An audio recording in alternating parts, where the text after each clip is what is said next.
Supposons que tu es en train de monter le business plan de ton entreprise et tu es en train d'établir différents scénarios possibles, différentes hypothèses afin de remplir tes objectifs en termes de résultats ou en termes de profit. Alors, tu maîtrises très bien la structure de tes coûts, les coûts fixes, les coûts variables. Tu sais à peu près à quel prix tu vas facturer les clients et tu veux donc réfléchir à des scénarios qui permettraient par exemple de définir le nombre d'unités de produits à vendre ou la variation qui peut être opérée sur le prix auquel les clients sont facturés. Alors, quel est l'outil sur Excel qui te permettra d'atteindre cet objectif? C'est ce qu'on va voir dans cette vidéo. Mais avant, abonne-toi à la chaîne et active la cloche pour ne rater aucune vidéo sur la chaîne qui te permettra de monter en compétences sur Excel et sur d'autres skills également.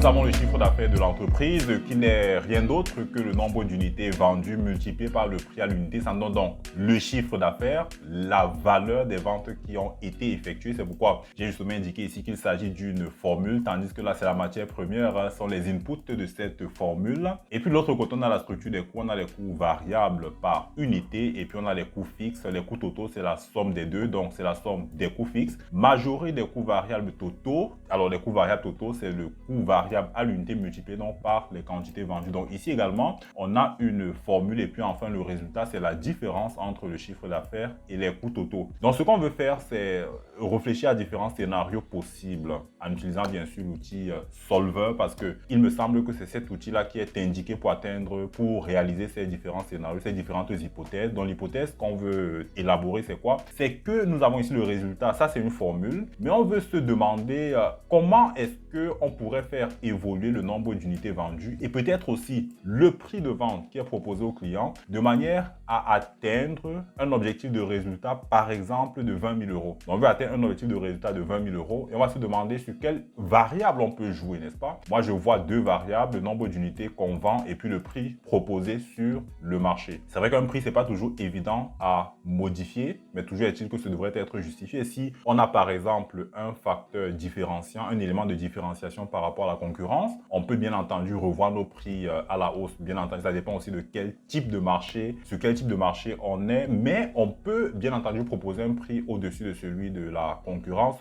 Toujours est-il que cela devrait être justifié par un facteur de différenciation. On pourrait également jouer sur les coûts variables, pourquoi pas, afin de pouvoir justement minimiser les coûts pour maximiser notre profit. Donc, on va voir comment, dans un cas comme celui-ci, on peut faire recours à l'outil Solver. Dans l'outil Solver, où est-ce qu'on le trouve? Bien sûr, dans le menu Données. Et ensuite, vous l'aurez ici à l'extrême droite, parmi les sous-menus, le Solver. Mais si ce n'est pas activé dans votre classeur, vous ne l'aurez pas. Donc, si jusqu'ici, vous ne voyez pas l'outil Solver dans les sous-menus de Données, je vous propose d'aller dans le menu Fichier. Ensuite, vous prenez les options de Fichier. Dans les options, vous retenez les compléments. Dans les compléments, vous venez ici en dessous. Vous allez voir complément Excel atteindre. Vous cliquez sur atteindre et vous verrez les différents compléments qui vous sont proposés pour ajout. Donc, vous sélectionnez le complément Solver, vous cochez s'il n'était pas coché et puis vous cliquez sur OK.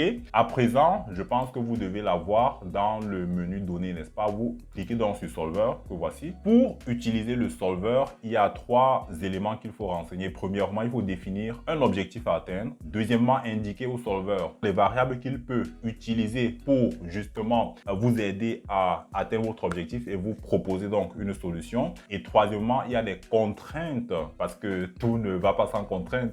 On va voir que sur le marché, on ne peut pas faire évoluer les prix n'importe comment. On va certainement avoir des contraintes en termes de fixation de prix, des contraintes en termes de coûts, des contraintes en termes de nombre d'unités que pourrait absorber le marché. Donc, c'est à nous d'indiquer au Solver les contraintes afin qu'il puisse nous proposer une solution idoine. Donc, commençons par l'objectif à définir. L'objectif, on l'a dit tantôt, c'est que le résultat que voici doit être égal à 20 000 euros, n'est-ce pas? Donc, on a notre résultat de 20 000 euros, notre profit de 20 000 euros que nous voulons effectuer. Et puis, on va identifier différents scénarios possibles pour y arriver. Donc, quelles sont les cellules variables? Quelles sont les variables sur lesquelles Excel peut agir afin de nous aider à atteindre cet objectif de 20 000 euros? Moi, je vais vous proposer de travailler sur deux variables, pourquoi pas. La première variable, c'est les quantités vendues. Donc, plus on va vendre d'unités, plus on va augmenter notre profit naturellement. C'est une question de bon sens. Et puis, deuxièmement, on peut agir également sur les prix. si on augmente les prix, naturellement, cela va également augmenter la marge. Donc, je vous propose de travailler sur ces deux éléments-là et on va supposer que le coût variable, on ne peut pas le revoir à la baisse parce qu'on veut conserver un certain niveau de qualité. Les coûts fixes également, on va les garder tels quels parce que c'est un niveau de coût pour faire fonctionner donc l'entreprise.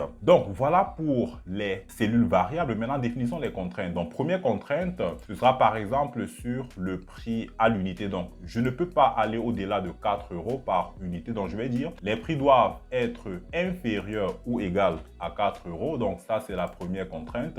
Deuxième contrainte, je ne peux non plus descendre en dessous de 3,5 €. Donc, les prix doivent être au-dessus de 3,5 € parce que je voudrais quand même faire de la marge. Je voudrais également ne pas dégrader la qualité du produit. Donc, je ne peux pas fixer un prix en deçà de 3,5 €. Donc, j'ajoute cette contrainte.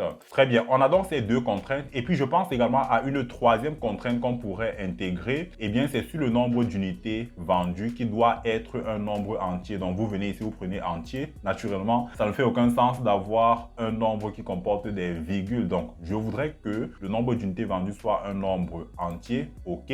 Donc, voilà mes trois contraintes que j'ai définies. La première contrainte, c'est pour dire que le nombre d'unités vendues doit être un nombre entier. Je voudrais un prix de vente qui reste au plus identique à 4 €, mais au-dessus tout de même de 3,5 €. Donc, j'ai défini les différentes contraintes. On a indiqué les cellules qui sont variables. On a défini notre objectif à définir. Une fois qu'on a contrôlé tout ça, on va donc dire résoudre. Et puis, le solver nous propose une solution qu'on peut justement voir à l'écran où nous avons un résultat de 20 000 €. Et puis, il a fait évoluer le nombre d'unités vendues à 15 000.